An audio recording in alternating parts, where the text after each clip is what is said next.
Hello दोस्तों, आज मैं आप लोगों को जो टॉपिक सिखाने वाला समझाने वाला हूँ उस टॉपिक का नाम है पार्टनरशिप फाइनल अकाउंट। और अब तक हमने पार्टनरशिप फाइनल अकाउंट में ट्रेडिंग अकाउंट में क्या आता है, पीएनएल अकाउंट में क्या आता है, उसका इंट्रोडक्शन क्या होता है, अब तक हमने ये सब देख लिया है सर। आज हम लोग जो लेक्चर में सीखेंगे समझेंगे वो है पार्टनर्स कैपिटल अकाउंट और चौथा है बैलेंस शीट स्टेटमेंट। ये दो चीज़ यहाँ पे हम लोग क्या करेंगे, कवर करने की कोशिश करेंगे। ठीक है, लेट्स स्टार्ट। तो पहले समझते हैं पार्टनर्स कैपिटल अकाउंट के अंदर क्या क्या आता है। तो कुछ नहीं आता है इसके अंदर, बहुत लिमिटेड आइटम है, बस आपको ऐसा याद रखना है। तो पार्टनर्स कैपिटल अकाउंट, तो इसमें क्या क्या आएगा, तो यहाँ पे particulars, partners name, particulars, partners name. तो पर्टिकुलर ए बी, पर्टिकुलर्स ए और बी, ये आपका क्रेडिट साइड और ये आपका डेबिट साइड। ठीक है, अब इसके अंदर क्या क्या आता है, तो आपको एक लॉजिक दे रहा है, एक शॉर्टकट दे रहा है, वो आप लोग फॉलो करो और रीजन क्या है इसके पीछे वो भी मैं आपको बता दूंगा। तो आपको याद क्या रखना है, देखो तो डी से होता है डेबिट और डी से होता है ड्राइंग्स से रिलेटेड जो भी आइटम रहेगा, ड्राइंग से रिलेटेड जो भी आइटम रहेगा, आपको हमेशा हमेशा हमेशा कहाँ पे लिखना है, डेबिट में लिखना है। फिर उसके बाद आएगा सी से होता है क्रेडिट और सी से होता है कैपिटल, तो उससे रिलेटेड जो भी आइटम रहेगा वो हमेशा क्रेडिट में आएगा। ठीक है, तो सबसे पहले हम लोग क्रेडिट में जो आएगा वो मैं लिख के आपको बताता हूँ। तो सबसे पहला आएगा बाय कैपिटल, तो कैपिटल के लिए हम लोग बाय बैलेंस बीडी करके वर्ड यूज करते हैं। तो ए का जो कैपिटल रहेगा यहाँ पे लिखेंगे, बी का जो कैपिटल रहेगा वो यहाँ पे आ जाएगा। फिर उसके बाद आएगा बाय इंटरेस्ट ऑन कैपिटल, ये भी क्रेडिट में आ जाएगा। फिर इसके नीचे आता है बाय सैलरी टू पार्टनर, ये भी इसके अंदर आ जाएगा। फिर आएगा बाय कमीशन टू पार्टनर, अगर पार्टनर को कमीशन दिया जा रहा है तो पार्टनर का कमीशन भी यहाँ पे आ जाएगा। फिर यहाँ पे डेबिट में आएगा टू ड्रॉइंग्स और फिर यहाँ पे और एक एक आइटम आएगा इंटरेस्ट ऑन ड्रॉइंग बस। इतनी चीजें आपको पार्टनर्स कैपिटल अकाउंट में क्या रखना है, याद रखना है। तो सबसे पहला है बाय बैलेंस बीडी, तो बाय बैलेंस बीडी का मतलब होता है कैपिटल अकाउंट। तो जैसे कि आपको क्वेश्चन में ना ऐसा लायबिलिटीज लिख के दिया रहेगा, सॉरी एक डेबिट वैल्यू लिख के दिया रहेगा, क्रेडिट वैल्यू लिख के दिया रहेगा, मतलब ट्रायल बैलेंस आपको लिख के दिया रहेगा। तो आपको कैपिटल अकाउंट हमेशा आपको क्रेडिट में लिख के दिया रहेगा, इसलिए उसका पैसा पार्टनर्स कैपिटल की क्रेडिट साइड में चले जाएगा। मतलब फाइनल अकाउंट का जो सम होगा ना, उस फाइनल अकाउंट के सम में आपको जो ट्रायल बैलेंस में एक डेबिट अमाउंट एक क्रेडिट अमाउंट करके लिख के दिया रहेगा, उसके जो उसका जो कॉलम होगा। तो क्रेडिट साइड में आपको कैपिटल अकाउंट लिख के दिया रहेगा, इसलिए पार्टनर्स कैपिटल अकाउंट के क्रेडिट में है। सर अगर डेबिट में लिख के दिया रहेगा तो डेबिट में आ जाएगा, बट 99.99% आपको हमेशा क्रेडिट में लिख के दिया रहेगा सर, क्योंकि इसका बैलेंस हमेशा क्रेडिट होता है। अगर आपको पता रहेगा कि पार्टनरशिप बिजनेस के अंदर या बिजनेस के अंदर कोई भी अगर कैपिटल इंट्रोड्यूस करता है या लेके आता है तो हमेशा वो क्रेडिट साइड में आता है। ठीक है, तो अपन इसके ऊपर ज़्यादा चर्चा नहीं करते हैं। फिलहाल आप लोग ऐसा याद रखो कि कैपिटल अकाउंट आपको हमेशा पार्टनर्स कैपिटल की क्रेडिट साइड में लिखने का, और लिखेंगे बाय बैलेंस बीडी करके उसके लिए। फिर उसके नीचे नीचे लिखा है इंटरेस्ट ऑन कैपिटल। अभी इंटरेस्ट ऑन कैपिटल क्या होता है, इंटरेस्ट ऑन कैपिटल का मतलब होता है कि पार्टनर्स लोग ने जो बिजनेस के अंदर पैसा लगाया है, पार्टनर्स लोग ने जो बिजनेस के अंदर पैसा लगाया है, उस पैसे के ऊपर उनको इंटरेस्ट मिलेगा। यहाँ पे माइंडसेट क्या देखो, इंटरेस्ट ऑन कैपिटल का मतलब होता है उनके कैपिटल के ऊपर उनको इंटरेस्ट मिलेगा। अगर उनके कैपिटल के ऊपर अगर उनको इंटरेस्ट मिलेगा तो वो उनका इनकम है, इसलिए पार्टनर्स कैपिटल की क्रेडिट साइड में आ जाए। ठीक है, फिर उसके नीचे लिखा है salary to partner. Salary to partner का मतलब होता है कि पार्टनरशिप बिजनेस रन करते समय लोग वो लोग पार्टनर्स लोग डिसाइड करते रहेंगे कि जो भी हम लोग को प्रॉफिट होगा ना, तो पूरा का प्रॉफिट हम लोग घर पे नहीं लेके जाएंगे, इसमें से हम लोग सैलरी लेंगे। अगर 5 लाख का फायदा हुआ, 10 लाख का फायदा हुआ, तो इसमें से इतना सैलरी वो लेके जाएगा, इतना सैलरी तू लेके जाएगा। तो जब पार्टनर लोग अपने आप को सैलरी देते हैं या पार्टनर को अगर सैलरी मिलेगा बिजनेस से, तो पार्टनर के लिए इनकम हो जाएगा, इसलिए पार्टनर्स कैपिटल की क्रेडिट साइड में आता है। ठीक है, फिर उसके बाद मैंने नेक्स्ट आइटम लिख के दी कमीशन टू पार्टनर। तो कमीशन टू पार्टनर में इसका मतलब छुपा है, अगर पार्टनर को कमीशन मिलेगा, सैलरी भी मिल रहा है प्लस उनको कमीशन भी मिल रहा है, तो कमीशन भी अगर उनको मिलेगा तो उनके बिजनेस के लिए वो क्या हो जाएगा, इनकम हो जाएगा। सॉरी, पार्टनर्स के लिए इनकम हो जाएगा, बिजनेस के लिए इनकम हो जाएगा, इसलिए पार्टनर्स कैपिटल की क्रेडिट साइड में आता है। मतलब यहाँ पे आपको पार्टनर्स के एंगल के हिसाब से सोचना है कि पार्टनर के लिए वो इनकम है कि एक्सपेंस है। अगर पार्टनर के लिए अगर वो इनकम होगा तो पार्टनर्स कैपिटल की क्रेडिट साइड में आता है। अगर पार्टनर के लिए अगर वो एक्सपेंस होगा तो पार्टनर्स कैपिटल की डेबिट साइड में आता है। तो इस तरह मैंने आपको क्रेडिट साइड वाला बता दिया। अब डी में अब डेबिट साइड वाला, तो डेबिट में लिख के लिए टू पहला ड्राइंग। ड्राइंग क्या होता है कि बिजनेस में से अपन कोई भी चीज विड्रॉ करते फॉर पर्सनल यूज। जैसे बिजनेस में मैंने 1 लाख रुपए इन्वेस्टमेंट किया है, अब उस 1 लाख में से मैंने समझो 20,000 रुपए विड्रॉ किया फॉर पर्सनल यूज, कुछ भी पर्पज हो सकता है कि घर में कुछ इमरजेंसी आ गई, शॉर्टेज हो गया, या कोई बीमार पड़ गया, या बच्चों का ट्यूशन फीस पे करना रहा, या घूमने फिरने के लिए जाने के लिए पैसा शॉर्ट हो रहा था, तो मैंने बिजनेस में से पैसा निकाल लिया। तो बिजनेस में आपने जो पैसा इन्वेस्ट किया है, अगर उसमें से कुछ पैसा विड्रॉ करके लिए करते फॉर पर्सनल यूज करने के लिए, उसको बोलते हैं ड्रॉइंग। तो कैपिटल का अपोजिट होता है ड्रॉइंग। तो कैपिटल को अगर मैं क्रेडिट में रिकॉर्ड करूंगा तो फिर ड्रॉइंग को मुझे डेबिट में रिकॉर्ड करना पड़ेगा। क्यों? देखो, पहले आपने पैसा क्रेडिट किया, उस पैसे में से जब आप कुछ पैसा निकाल के लेके जाओगे तो आपके अकाउंट में से वो पैसा डेबिट होगा, इसलिए आपको पार्टनर्स कैपिटल के उसको डेबिट में लिखना पड़ेगा। तो आपको ऐसा भी आप लोग याद रख सकते हैं कि कैपिटल क्रेडिट में आएगा तो ड्राइंग हमेशा डेबिट में आएगा, क्योंकि वो उसका अपोजिट है, तो उल्टा आपको काम करना पड़ेगा।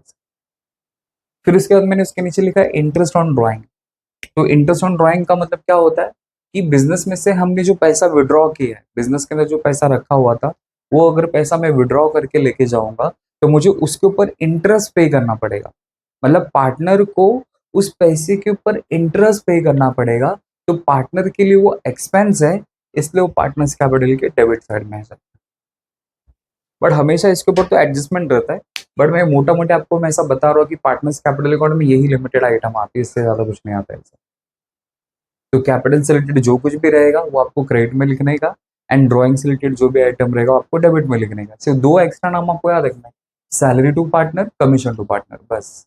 अगर जिनको बहुत माथा पच्ची लग रहा है, दिमाग में नहीं जा रहा है, तो फिलहाल आप लोग ऐसा याद रखो, डी से होता है डेबिट, डी से होता है ड्राइंग। तो ड्राइंग से रिलेटेड जो भी आइटम रहेगा वो डेबिट में आएगा, सी से होता है क्रेडिट, और सी से होता है कैपिटल। तो कैपिटल से रिलेटेड जो भी आइटम रहेगा वो क्रेडिट साइड में आ जाएगा। बस इतनी ही चीजें इसके अंदर आती है, इससे ज्यादा कुछ नहीं आता है इसमें। तो ये था आपका पार्टनर्स कैपिटल अकाउंट। अब जो मेन हीरो है ना, वो है बैलेंस शीट स्टेटमेंट। अब वो हम लोग को सीखना और समझना है, और ये फुल ध्यान से आपको समझना और सीखना है, क्योंकि बैलेंस शीट आपको लाइफ टाइम तक बार बार काम आएगा। लाइफ टाइम तक मतलब जब भी आप लोग पढ़ाई लिखाई करेंगे तब तक ये बैलेंस शीट आपके जहन में आता रहेगा, चलता रहेगा, आपकी किताबों में, आपके बुक्स में। ठीक है, तो लेट्स स्टार्ट। तो पहले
ठीक है, तो देखो मैंने इस तरह यहाँ पे बैलेंस शीट मेरे बना दिया। तो बैलेंस शीट हम लोग कैसे बनाएंगे? Balance sheet statement as on, जो आपको डेट क्वेश्चन में लिख के दिया रहेगा, 31 मार्च, जो भी ईयर रहेगा वो फॉलो कर लेना। Liabilities rupees, assets rupees. ठीक है, अब लाइबिलिटीज में इतनी सारी चीजें आती है और असेट्स में इतनी सारी, तो जो जो मेन मेन नाम है ना, वो मैंने आपको यहाँ पे लिख के दिए है। बस आप लोग इसको फॉलो कर लेना, तो भी आपका 99.99% तो आपका काम हो जाएगा, क्योंकि इसके अलावा कुछ ज़्यादा कुछ आएगा नहीं आपको 12th के एग्जाम के लिए। मैंने मतलब ऑलमोस्ट सारे नाम यहाँ पे कवर कर दिए। ठीक है, तो पहले ये समझते बैलेंस शीट क्या होता है। तो मैंने आपको इंट्रोडक्शन वाले लेक्चर में मैंने आपको बताया रहेगा कि बैलेंस शीट क्या होता है, वापस एक बार बता देता हूँ। तो बैलेंस शीट स्टेटमेंट क्या होता है? एक स्टेटमेंट होता है जो आपके बिजनेस का जो आपके बिजनेस का फाइनेंशियल पोजीशन पता लगाता है या फाइनेंशियल पोजीशन आपको बताता है कि आपके बिजनेस का फाइनेंशियल पोजीशन स्ट्रांग है या फिर वीक है। अब आप लोग ऐसा समझो कि जैसे कि मैं क्लासरूम में बच्चे लोग को पढ़ाने के लिए आ रहा हूँ, सूट बूट में आ रहा हूँ, उस ऊपर से लेके नीचे तक मैंने सिर्फ और सिर्फ सोना चांदी पहन के रखा है और मेरे हाथों में 3-4 आईफ़ोन लेके मैं घूम रहा हूँ, सैमसंग का फ़ोन लेके घूम रहा हूँ। बच्चे लोग को पढ़ाने के लिए मैं बीएमडब्ल्यू कार में आ रहा हूँ। तो ऐसी सिचुएशन में आप लोग मेरे बारे में क्या सोचेंगे? तो आप लोग यही सोचेंगे ना, हाँ सर, आपके पास बहुत सारा पैसा है करके। मतलब ये सारी चीज़ें देखने के बाद आपको पता चलेगा कि मेरा जो फाइनेंशियल पोज़ीशन है, वो बहुत स्ट्रॉन्ग है या फिर वीक है। तो उसी तरह किसी बिज़नेस का अगर आपको फाइनेंशियल पोज़ीशन चेक करना है कि उसका फाइनेंशियल पोज़ीशन बहुत अच्छा है या बहुत बेकार है, तो सीधा क्या करो, बैलेंस शीट चेक कर लो, आपको पता चल जाएगा। तो बैलेंस शीट में ऐसा क्या होता है कि जिसको देखने से हमें पता चल जाएगा? तो बैलेंस शीट में 2 चीज़ होती है, एक होता है लायबिलिटीज़ और दूसरा होता है असेट्स। तो समझो कि बिज़नेस में अगर आपका असेट ज़्यादा है और आपकी लायबिलिटीज़ आपके पास कम है, तो आप लोग बोल सकते हैं कि आपका जो फाइनेंशियल पोज़ीशन है स्ट्रॉन्ग। अगर आपके असेट्स का वैल्यू कम है और लायबिलिटी आपके ऊपर ज़्यादा है, तो आप लोग बोल सकते हैं कि आपका जो फाइनेंशियल पोज़ीशन है ना, वो वीक है। बस ये चीज़ आपको याद रखनी है। तो हम लोग पहले लायबिलिटीज़ को प्रायोरिटी देते हैं, जिन लोगों से हमने कर्जा लिया इसलिए पहले लायबिलिटीज़ आता है, फिर अपनी जो खुद की चीज़ें रहती है वो असेट्स में हम लोग रिकॉर्ड करते हैं। ठीक है? अब लायबिलिटीज़ का मतलब क्या होता है? लायबिलिटीज़ का मतलब होता है कि बिज़नेस करने के लिए मैंने जिन-जिन लोगों से पैसा उधार पे लिया है, उन सारे के सारे लोगों का जो हिसाब-किताब है ना, वो मैं लायबिलिटीज़ में रिकॉर्ड करूँगा। तो मैं बच्चे लोग को सिखाने के लिए, समझाने के लिए लायबिलिटीज़ ऐसा सिखाता हूँ, ऐसा बताता हूँ कि अगर मैंने किसी से पैसा लिया है, अगर मैंने किसी से पैसा लिया है, तो वो पैसा मुझे आज नहीं तो कल गा, देना पड़ेगा। और जो गागा होता है ना, वो लाला होता है। लाला का मतलब होता है लायबिलिटीज़ होता है। आप लोग ऐसा याद रखो। तो आप लोग फटाक से मतलब लायबिलिटीज़ की चीज़ों को याद रख सकते हैं। एक-एक करके क्या होता है वो भी मैं आपको समझाऊँगा ऐसे, ठीक है? तो कैपिटल को हम लोग बाद में समझते हैं, तो सबसे पहले समझते हैं कि सन्डी क्रेडिटर क्या होता है? सन्डी क्रेडिटर। तो सन्ड्री का मतलब होता है वेरियस, सन्ड्री का मतलब होता है वेरियस। तो बहुत सारे क्रेडिटर होते हैं। तो इसको सिखाने के लिए मैं यहाँ पे एक एग्ज़ाम्पल देता हूँ। तो समझो कि फॉर एग्जांपल मेरा एक छोटा-सा नन्हा-सा प्यारा-सा एक शॉप है और उस शॉप में समझो कि मैं चिप्स बेचता हूँ, मैं चॉकलेट बेचता हूँ और मैं कोल्ड ड्रिंक बेचता हूँ, ठीक है? तो मैंने चिप्स वाला एक अलग बंदा है बेचने वाला, चॉकलेट बेचने वाला एक अलग बंदा है और कोल्ड ड्रिंक बेचने वाला अलग बंदा है। तो मैंने चिप्स वाले से 50,000 का माल उधार पे खरीदा और जो चॉकलेट वाला है मैंने उससे 80,000 का माल उधार पे खरीदा और जो कोल्ड ड्रिंक वाला है मैंने उससे 30,000 रुपीज़ का माल उधार पे खरीदा। तो टोटल मिला के मैंने माल कितना उधार पे खरीदा रहेगा? तो 80 में 30 ऐड करेंगे तो 110 होता है, 110 में 50 ऐड करेंगे तो 1,60,000 रुपीज़ का मेरे पे कर्जा चढ़ेगा। मतलब मैंने अलग-अलग सप्लायर से अलग-अलग माल उधार पे खरीदा। तो जिन लोगों से मैंने माल उधार पे खरीद के लाया है, तो उनका पैसा मुझे आज नहीं तो कल देना पड़ेगा। और जो गागा होता है वो क्या होता है? लाला होता है। इसलिए वो लायबिलिटीज़ में आता है सन्डी क्रेडिटर। तो सन्डी क्रेडिटर का मतलब होता है कि मैंने बहुत सारे सप्लायर से, क्रेडिटर का मतलब है सप्लायर, तो आपने बहुत सारे सप्लायर से क्रेडिट पे माल खरीदा है, क्रेडिट पे। तो जितने लोगों से आपने माल जो उधार पे खरीदा है, वो सबको एक साथ ऐड कर दो, तो जो वैल्यू आएगा, वो हम लोग सन्डी क्रेडिटर में शो करेंगे। तो वो एक सप्लायर भी हो सकता है या फिर एक से ज़्यादा भी सप्लायर हो सकता है। ठीक है? फिर उसके बाद आता है बिल्स पेबल। सेकंड नंबर पे आएगा बिल्स पेबल। अब बिल्स पेबल का मतलब क्या होता है कि किसी ने मेरे पे बिल ड्रॉ किया है। किसी ने मेरे पे बिल ड्रॉ करने का मतलब क्या होता है यहाँ पे कि समझो कि मुझे अचानक 5 लाख रुपए की ज़रूरत थी, तो मैं किसी के पास गया, बिज़नेसमैन के पास गया या कोई फाइनेंशियल इंस्टीट्यूशन के पास गया और मैंने उनको बोला कि मुझे 5 लाख रुपए की ज़रूरत है। आप मुझे 5 लाख रुपए दे दो, मैं आपका 5 लाख रुपए 2 महीने में, 3 महीने में रिटर्न कर दूँगा। बट सामने वाले को मेरे पे भरोसा नहीं है। तो फिर सामने वाला क्या करेगा, एक कागज़ का टुकड़ा लेगा और उस कागज़ के टुकड़े के ऊपर लिखेगा कि मेरा नाम ये है, मेरा एड्रेस ये है, उसका नाम ये है, उसका एड्रेस ये है, ये मुझे वादा कर रहा है कि ये पैसा मेरे को इतने दिन में देगा। अगर वो पैसा मुझे टाइम पे नहीं दिया, तो ये सीधा मुझे पुलिस स्टेशन घसीट के लेके जा सकता है।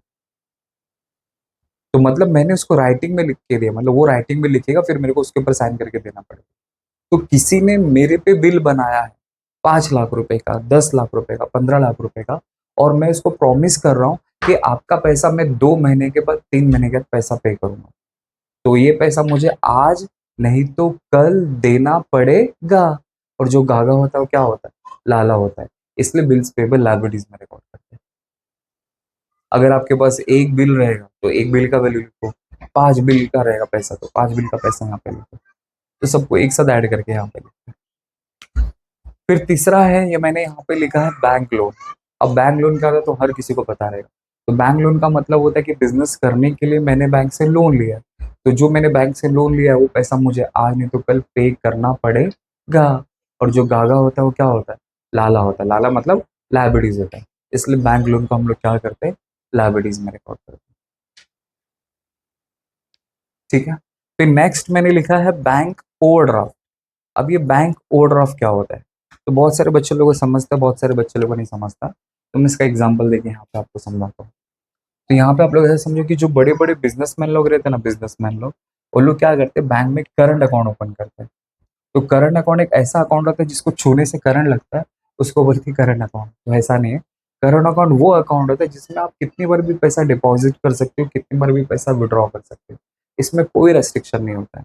जैसे सेविंग अकाउंट में भी नहीं होता, लेकिन उसमें कुछ आपको चार्जेस लग जाते हैं। अगर 3 बार से ज्यादा, 5 बार से ज्यादा अगर आप पैसा विड्रॉ करोगे तो इसमें चार्जेस लगता है। डिपॉजिट में तो कोई वो नहीं है। बट करंट अकाउंट में ऐसा कुछ भी नहीं है, आप कितनी बार भी पैसा डिपॉजिट करो, विड्रॉ करो, कोई रेस्ट्रिक्शन नहीं। लेकिन इसमें एक फैसिलिटी मिलता है, उसी फैसिलिटी के को बोलते हैं ओवरड्राफ्ट फैसिलिटी। अब वो फैसिलिटी क्या होता है, तो समझो कि मेरे बैंक अकाउंट में 50,000 रुपये पड़ा हुआ है, 50,000 रुपये, और अचानक मुझे 2 लाख रुपए की जरूरत पड़ी।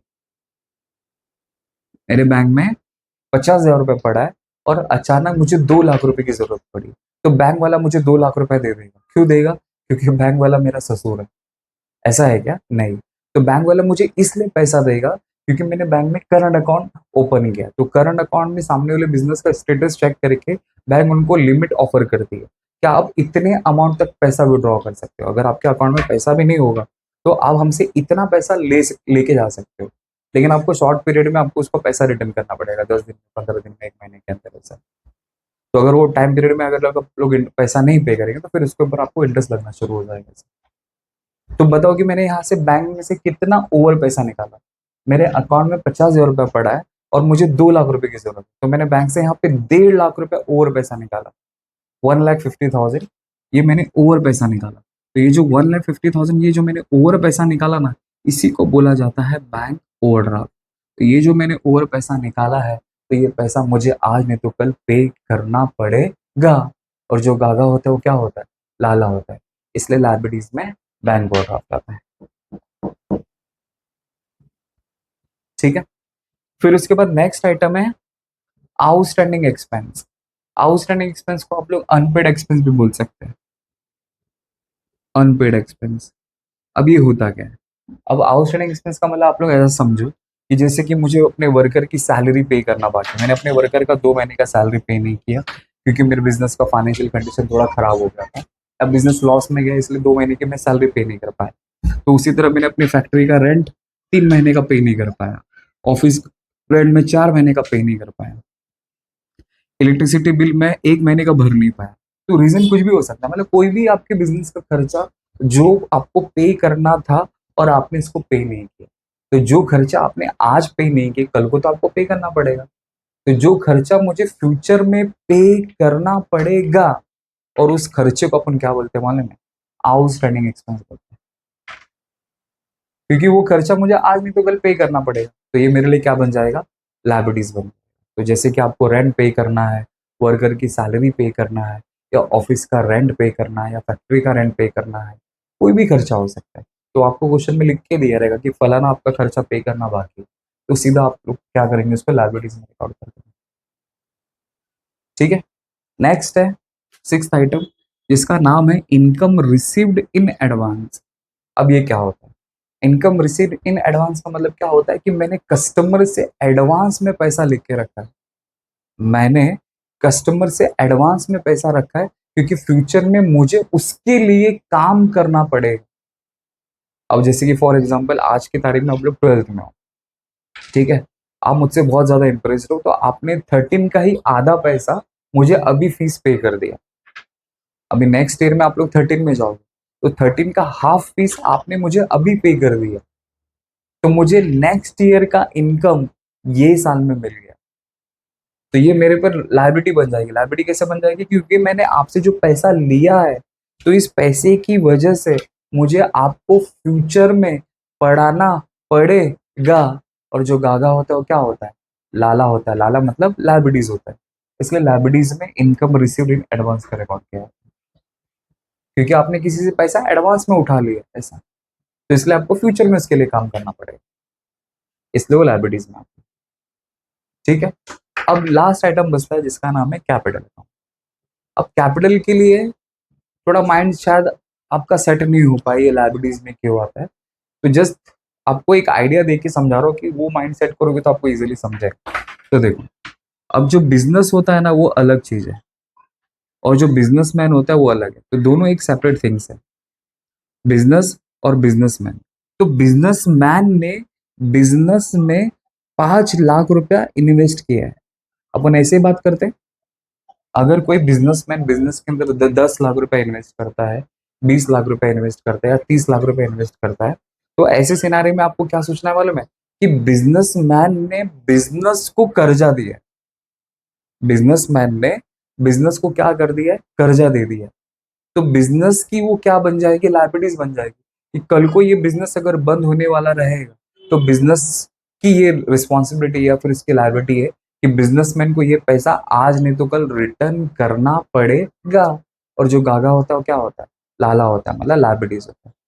तो यहाँ पे बिजनेसमैन ने बिजनेस को पैसा दिया है, आपको यहाँ पे ये ना माइंड सेट करना, तब जाके आप लोग इसको समझ पाओगे कि कैपिटल लायबिलिटीज में क्यों आते हैं। बात समझा? मतलब बिजनेसमैन क्या करेगा? बिजनेस को पैसा दे रहा है, 5 लाख रुपए, 10 लाख, मतलब जब वो इन्वेस्ट कर रहा है, मतलब बिजनेस को पैसा दे रहा है एज अ कर्जे के फॉर्म। फिर बिजनेस की रिस्पॉन्सिबिलिटी बन जाती है, या फिर इसके ऊपर लायबिलिटी बन जाती है कि फ्यूचर में जब भी वो बिजनेस डूबने वाला रहेगा, तो उस बिजनेस को बिजनेसमैन को पैसा रिटर्न करना पड़ेगा। और जो गागा होता है वो क्या होता है? लाला होता है। लाला मतलब लायबिलिटीज होता है, इसलिए लायबिलिटीज में कैपिटल आता है। तो फर्स्ट प्रायोरिटी उसके कैपिटल को दी जाती है, फिर उसके बाद में धीरे धीरे आपको जो आइटम ऊपर नीचे आगे पीछे लिखना आप लोग लिख सकते हो, लेकिन फर्स्ट प्रायोरिटी आप लोग किसको दोगे? कैपिटल को दोगे। तो ये थी हमारी लायबिलिटीज। ठीक है, तो आई थिंक आपको सब कुछ समझा रहेगा। अब हम लोग बात करते हैं असेट्स के बारे में। अब असेट्स में बहुत सारी चीजें, बहुत सारे ऑलरेडी आपको चीजें पता रहेगी, और कुछ चीजें नहीं पता रहेगी, तो मैं एक एक करके आपको एक्सप्लेन करता हूँ ऐसा। अब देखो, असेट्स का मतलब आप लोग 3 तरीके से असेट को समझ सकते हैं। तो पहला मीनिंग क्या रहता है असेट्स का? असेट्स का मतलब होता है कि बिजनेस में आपकी खुद की जो भी चीज होगी, बिजनेस के अंदर आपकी जो भी खुद की चीज होगी वो आपका असेट्स, ये फर्स्ट थिंग। दूसरा थिंग, बिजनेस में ऐसी कोई चीज, बिजनेस में ऐसी कोई चीज जो आपको पैसा कमा के देने वाला है, बिजनेस के अंदर ऐसी कोई चीज जो आपको पैसा कमा के देने वाला है, या जिसकी वजह से पैसा आने वाला है, वो भी आपका असेट्स है। असेट्स का मतलब ये होता है कि वो जो चीज आपको पैसा कमा के देगी वो आपका असेट्स हो जाएगा। अब जैसे मेरा क्लासेस का बिजनेस है, तो ये जो फर्नीचर है ना, तो ये मेरे बिजनेस का क्या है? असेट्स है। अगर ये फर्नीचर होगा ही नहीं तो बच्चे मेरे पास पढ़ने के लिए आएंगे नहीं, तो इसकी वजह से मैं पैसा कमा रहा हूँ। ये जो व्हाइट बोर्ड है, ये भी मेरे बिजनेस का क्या है? समझो असेट्स है। इसकी वजह से मैं पैसा कमा रहा हूँ। नहीं होगा तो बच्चे लोग को बुक पे सिखाना, मतलब एक दो बच्चे रहेंगे तो मैं उनको बुक पे पढ़ा सकता हूँ, लेकिन अगर 10-15 बच्चे रहेंगे तो एक साथ पढ़ाना मुश्किल है, तो फिर मुझे व्हाइट बोर्ड की जरूरत पड़ेगी। तो ये दूसरी चीज की ऐसी कोई चीज जिसकी वजह से आपके पास अगर पैसा आएगा तो वो आपका असेट्स है। अब थर्ड थिंग क्या है आपको याद रखना, कहीं से भी अगर आपके पास पैसा आ रहा है, या कहीं से भी आपके पास पैसा आने वाला है, वो भी आपका asset। बस ये 3 चीज आपको असेट्स के लिए याद रखनी है। पहली चीज, बिजनेस के अंदर आपकी जो भी खुद की चीज रहेगी वो आपका असेट्स है। दूसरी चीज, ऐसी कोई चीज जिसकी वजह से आपके पास पैसा आने वाला है, वो आपका असेट्स है। तीसरी चीज, कहीं से अगर पैसा आने वाला है, वो भी आपका क्या है? असेट्स है। बस इतनी चीजें आपको याद रखनी, तो आपको इजीली समझ में आ जाएगा। तो देखो, तो सबसे पहले, तो पहला मैंने लिखा लैंड एंड बिल्डिंग। तो लैंड एंड बिल्डिंग मतलब बिजनेस के अंदर जो लैंड एंड बिल्डिंग है वो मेरी खुद की है, वो समझ में आ जाता है। प्लांट एंड मशीनरी भी आपको समझता रहेगा, फर्नीचर भी मेरा खुद का है, कंप्यूटर भी मेरा खुद का है। इक्विपमेंट मतलब जिस तरह का आपका बिजनेस रहेगा उस तरह का आपका इक्विपमेंट होगा। अब जैसे कि अगर मैं गराज की बात करूँ, 4 व्हीलर 2 व्हीलर की, तो उसके अंदर नट बोल्ट पाना वाना जो लोग खोलते गाड़ियों को, तो वो उनका असेट्स है। अगर वो होगा नहीं, वो उनका इक्विपमेंट है। अगर वो होगा ही नहीं तो लोग गाड़ी को मतलब खोल ही नहीं पाएंगे, उसका रिपेयर ही नहीं कर पाएंगे। तो बिना स्क्रू ड्राइवर पाना के वो लोग कुछ काम ही नहीं कर सकते ऐसा, तो वो उनके बिजनेस के लिए असेट्स है। तो जिस टाइप का आपका बिजनेस रहेगा और इसके अंदर आप जो भी टूल यूज करते रहोगे, इक्विपमेंट यूज करते रहेंगे, वो आपके बिजनेस का क्या हो जाएगा, असेट्स हो जाएगा। प्रीमाइसिस, प्रीमाइसिस का मतलब होता है एरिया। तो यहाँ आसपास का जितना भी एरिया है ना, वो भी मेरा है, तो वो भी मेरे बिजनेस के लिए क्या बन जाएगा, असेट्स बन जाएगा। फिर नेक्स्ट लिख के दिए lease hold property. Lease hold property, तो लीज होल्ड प्रॉपर्टी का लीज का मतलब होता है रेंट। तो आपने कोई प्रॉपर्टी को लीज पे लिया है, लीज का मतलब होता है मोर देन 1 ईयर। अगर कोई भी प्रॉपर्टी आप 5 साल के लिए, 10 साल के लिए, 15 साल के लिए, 20 साल के लिए अगर कोई प्रॉपर्टी आप भाड़े पे ले लेते हो, तो 20 साल तक, 15 साल तक उस प्रॉपर्टी के ऊपर आपका राइट हो जाएगा। तो वो आपके बिजनेस के लिए क्या बन जाएगा, असेट्स बन जाएगा। इसलिए उसको असेट्स में रिकॉर्ड करते हैं। अब जैसे मुझे अगर कोचिंग सेंटर चलाना है, तो मैंने कोई मैंने कोई कोचिंग सेंटर, समझो कि मैंने 10 साल के लिए भाड़े पे ले लिया, 10 साल के लिए भाड़े पे ले लिया, तो 10 साल तक उस प्रॉपर्टी के ऊपर मेरा राइट होता है, तो वो मेरा लीज होल्ड प्रॉपर्टी होता है। तो मोर देन 1 ईयर आप लोग ऐसे आप लोग। नेक्स्ट है लाइव स्टॉक। लाइव स्टॉक मतलब जिन लोगों का तबेले का बिजनेस रहता है, तो गाय, बकरी, भैंस, जो कुछ भी वो लोग पालते हैं।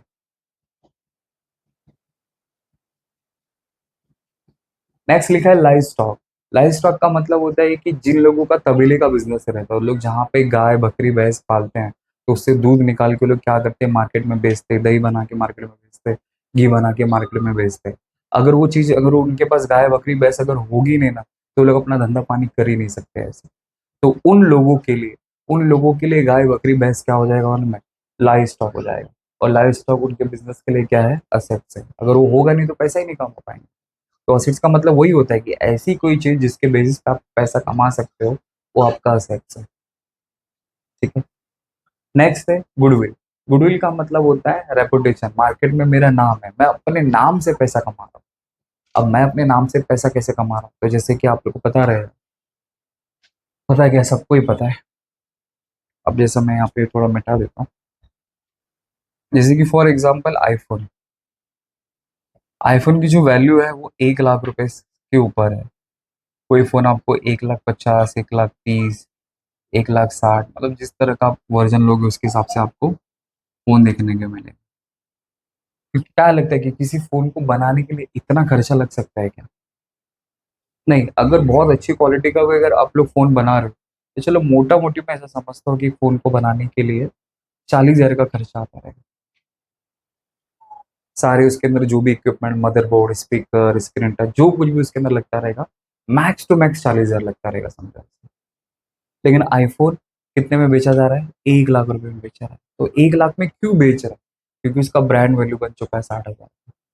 मतलब मार्केट में उसका नाम है, कितनी कीमत की, 60,000। मतलब लोग आईफोन के ऊपर आग बन करके ट्रस्ट करते हैं कि वो फोन बहुत अच्छी क्वालिटी का ही होने वाला है, भले उसका प्राइस कितना भी हो। तो आईफोन अपने नाम का पैसा चार्ज कर रहा है। तो अगर आपका नाम अगर आपको पैसा कमा के दे रहा है, अगर आपका नाम अगर आपको पैसा कमा के दे रहा है, तो वो आपके बिजनेस के लिए क्या बन जाएगा, मालूम है, गुडविल बन जाएगा। और गुडविल मेरे बिजनेस के लिए क्या हो जाएगा, असेट्स हो जाएगा। मतलब एक बार अगर आपने मार्केट में नाम बना लिया, तो मार्केट में अगर आप कचरा भी बेचोगे ना, तो लोगों को सोना लगेगा ऐसे। तो वो सिचुएशन है यहाँ। उससे भी मतलब ठीक ठाक फोन आते हैं ऐसा नहीं, बट अभी है वैल्यू कुछ और इसका अलग ही बन चुका है ऐसा, तो अभी क्या कर सकते हो उसके। तो इसको बोलते हैं गुडविल, मतलब जो आपको आपके नाम की वैल्यू आपको जो मिलती है। नेक्स्ट लिखा है पेटेंट। अब ये पेटेंट क्या होता है, पेटेंट का मतलब होता है कि आपने किसी चीज को डिस्कवर किया है। जैसे मैं बच्चों लोग के लिए हमेशा यही बताता हूँ कि समझो कि मैंने बहुत रिसर्च किया, और बहुत रिसर्च करने के बाद मैंने एक केमिकल फॉर्मूला इन्वेंट किया, और वो केमिकल फॉर्मूला से मैं क्या बनाता हूँ, टैबलेट बनाता हूँ। तो ये टैबलेट किसका है, मेमोरी का टैबलेट है। मतलब कोई भी बच्चा एग्जाम के 2 दिन पहले या 3 दिन पहले अगर ये मेरा टैबलेट अगर खा लेगा ना, तो बच्चा जो भी पढ़ेगा, जो कुछ भी पढ़ेगा, वो उसको हमेशा 10 दिन के लिए याद रहेगा, 15 दिन के लिए याद रहेगा, या लाइफ टाइम तक उसको याद रहेगा, या फिर एग्जाम तक उसको याद रहेगा। ऐसा अगर सोचो कि अगर मैं टैबलेट मार्केट में बना के अगर मैं बेचूं, तो क्या लगता है मेरा टैबलेट धूम मचाएगा कि नहीं मचाएगा? ऑफकोर्स मचाएगा। तो फिर इसका इससे क्या लेना देना पेटेंट से? तो मेरा बोलने वाला यहाँ पे ये कि यही केमिकल फॉर्मूला समझो किसी और के हाथ में लग गया, या कोई चोरी कर लिया, और वही सेम टैबलेट बना के अगर वो बेचना स्टार्ट करेगा, तो मेरे को बिज़नेस में लॉस होगा कि नहीं होगा? या फिर मेरा जो डिमांड है प्रोडक्ट का, वो ऑटोमेटिकली डाउन हो जाएगा। क्योंकि जो टैबलेट समझो कि मैं मार्केट में ₹100 में सेल कर रहा हूँ, अगर वही बंदा अगर ₹60 में सेल करेगा, तो सारे के सारे कस्टमर तो इसकी तरफ शिफ्ट हो जाएँगे, बराबर? लेकिन कुछ दिन के बाद मेरे को पता चलता है कि उसने तो कुछ दिमाग-विमाग नहीं लगाया है, उसने मेरा ही केमिकल फ़ॉर्मूला चोरी करके कर दिया। अब मैं कोर्ट में जाऊँगा, केस करूँगा। अब वो साबित करेगा कि नहीं, ये केमिकल फ़ॉर्मूला मेरा है, और मैं साबित करने की कोशिश करूँगा ये केमिकल फ़ॉर्मूला मेरा है। तो कुछ हमारे पास सबूत होना चाहिए कि जिसके बेसिस पे हम लोग बोल सकते हैं, हाँ, इस चीज़ के ऊपर मेरा राइट है। तो इसलिए क्या किया जाता है कि जब भी किसी चीज़ का इन्वेंशन होता है, जब भी किसी चीज़ का इन्वेंशन किया जाता है, दिमाग लगा के कोई ये मैंने चीज़ इन्वेंट कर दी, तो क्या करने का, कोर्ट में जाने का, और कोर्ट में जाके उसका रजिस्ट्रेशन करा देने का। तो रजिस्ट्रेशन कराने के बाद क्या होएगा कि उस चीज़ के ऊपर आपका राइट हो जाएगा कि कल को अगर वो कोई केमिकल फ़ॉर्मूला, कोई भी चीज़ अगर आपका कोई चुरा के अगर लेके चला जाए, तो आप सीधा उसके खिलाफ क्या कर सकते हो, केस कर सकते हो। या फिर आप किसी को अपना केमिकल फ़ॉर्मूला क्या कर सकते हो, बेच के पैसा कमा सकते हो। तो आपकी चीज़ आपको पैसा कमा के देने वाली। तो ऐसी कोई चीज़ अगर आपको जो पैसा कमा के देगी, वो आपके बिज़नेस के लिए क्या बन जाएगा, एसेट बन जाएगा। इसलिए पेटेंट्स एसेट्स में आता है। ठीक है? नेक्स्ट है कॉपीराइट। अब कॉपीराइट क्या होता है? तो आपने बहुत बार सलमान खान की पिक्चर देखी रहेगी, जो वांटेड, किक, रेडी, या फिर ये दृश्यम। तो ये जो मूवी है वो ऑलरेडी साउथ में बन चुकी है और सुपर डुपर हिट हो चुकी है। अब जो बॉलीवुड वाले वो लोग क्या सोच रहे हैं कि इसमें इसको इस मूवीज को हिंदी में डब करके यहाँ पे रिलीज किया जाए। तो कोई भी डायरेक्टली ऐसा रिलीज नहीं कर सकता है। उसको क्या करना पड़ेगा, साउथ के प्रोड्यूसर को कांटेक्ट करना पड़ेगा और उनको पूछना पड़ेगा कि भाई साहब, ओ भाई साहब, ये इस मूवी का हम लोग हिंदी वर्जन या हिंदी डब करके हम लोग क्या करेंगे, यहाँ पे रिलीज करना चाहते हैं। तो फिर वो उनसे राइट खरीदेगा, कॉपी करने का राइट खरीदेगा, तो उनको दो पैसा देना पड़ेगा। और जैसे ही उनको दो पैसा मिल जाएगा, वैसे उसके लिए क्या हो जाएगा, फिर उसके लिए वो असेट बन जाएगा। और फिर इसको मार्केट में बना के पिक्चर बेचे, कुछ भी करे, दो पैसा जो कमाएगा, वो उसका उसका राइट हो जाएगा। ठीक है? तो उसी को बोलते हैं कॉपीराइट, मतलब आपको कॉपी करने का राइट मिल गया, तो आप उसको बना के बेच के पैसा कमा सकते हो। तो आपका असेट्स है। नेक्स्ट है ट्रेडमार्क। ट्रेडमार्क का मतलब होता है लोगो। ट्रेडमार्क का मतलब होता है लोगो। अब लोगो का मतलब आप लोग ऐसा समझो कि ये एक कार है, ठीक है, ये एक कार है, और इस कार के ऊपर समझो कि टाटा का लोगो लगा हुआ है। तो इस गाड़ी का वैल्यू समझो 5 लाख रुपए। लेकिन मैंने यही लोगो हटा दिया और इस लोगो की जगह पे मैंने बीएमडब्ल्यू कार का लोगो लगा दिया। भले अंदर से वो टाटा की कार है, लेकिन लोगो कौन सा लग गया, बीएमडब्ल्यू। अब इस कार की वैल्यू कितनी हो जाएगी, 50 लाख हो जाएगी। तो सोचो, मार्केट में अगर आपका नाम बन जाए, दबदबा बन जाए, तो आप अपने लोगों को बेच के भी क्या कर सकते हो, पैसा कमा सकते हो। तो सोचो, जो टाटा का लोगो मैंने हटा दिया और उसके ऊपर मैंने बीएमडब्ल्यू कार का लोगो लगा दिया, तो फिर वो आपके फिर वो उसकी उसकी जो वैल्यू है वो कितनी हो जाएगी, 50 लाख रुपीज हो जाएगी। तो उसी चीज को अपन क्या बोलते हैं, ट्रेडमार्क बोलते हैं। ट्रेडमार्क मतलब लोगो होता है। तो अब इसको भी किसी को सेल कर दो और उससे दो पैसा कमाओ, तो वो भी आपके बिजनेस के लिए क्या हो जाएगा, असेट्स हो जाएगा। तो कोई ऐसा बेचता नहीं है। नेक्स्ट है सन्ड्री डेटर। सन्ड्री का मतलब होता है वेरियस, और डेटर का मतलब होता है कस्टमर। बहुत सारे कस्टमर से मुझे पैसा मिलने वाला है, जैसे कि मैं जैसे बहुत सारे लोगों से सामान उधार पे खरीद के ला सकता हूँ, तो उसी तरह तो मैं बहुत सारे कस्टमर को उधार पे सामान बेच भी तो सकता हूँ। तो मैंने किसी को 1 लाख का माल उधार पे बेचा है, किसी को 2 लाख का माल उधार पे बेचा है, किसी को 3 लाख का माल उधार पे बेचा है। तो वो सारे के सारे लोगों का पैसा मुझे आज नहीं तो कल मिलेगा, मतलब मेरे पास पैसा आने वाला है, अभी नहीं, फ्यूचर में आएगा, 1 साल के अंदर आएगा। तो जितने लोगों से मेरे पास पैसा आने वाला है, वो सबका पैसा एक साथ ऐड कर दूंगा, तो मुझे मेरा सन्डी डेटर मिल जाएगा। तो सन्डी डेटर का मतलब होता है कि कस्टमर से पैसा आने वाला है। तो कहीं से भी अगर आपके पास पैसा आने वाला है, तो वो आपके बिजनेस के लिए क्या बन जाएगा, असेट्स बन जाएगा। ठीक है? नेक्स्ट है बिल्स रिसीवेबल। जैसे मैंने आपको बिल्स पेबल का एग्जांपल दिया था कि मुझे 5 लाख रुपए की जरूरत थी, तो मैं किसी के पास गया, तो सामने वाले ने बोला कि मैं आप पे भरोसा नहीं करता, तो आपको कागज के ऊपर लिख के देना पड़ेगा। तो उसी तरह मैंने भी काफी सारे लोगों के ऊपर बिल बना के रखा है। मैंने एक कस्टमर के ऊपर 1 लाख का बिल बनाया, दूसरे के ऊपर 2 लाख का, किसी के ऊपर 3 लाख का, किसी के ऊपर 4 लाख का। तो ऐसा मोटा मोटी पूरे साल भर में मेरे पास 10 लाख रुपए का बिल आने वाला। मतलब लोग मुझे पैसा देने वाले, उस बिल का पैसा देने वाले। तो अगर मुझे बिल का पैसा मिलने वाला है या फिर कहीं से पैसा आने वाला है, तो मेरे बिजनेस के लिए क्या हो जाता है, असेट्स हो जाता है। इसलिए बिल्स रिसीवेबल असेट्स के अंदर आता है। ठीक है। फिर नेक्स्ट है cash in hand. Cash already assets एक वस्तु है, मतलब वो कैश मेरा खुद का है, तो मेरा बिजनेस के लिए असेट्स हो जाएगा। कैश एट बैंक, बैंक में मेरा पैसा पड़ा हुआ है, वो भी मेरा असेट्स है।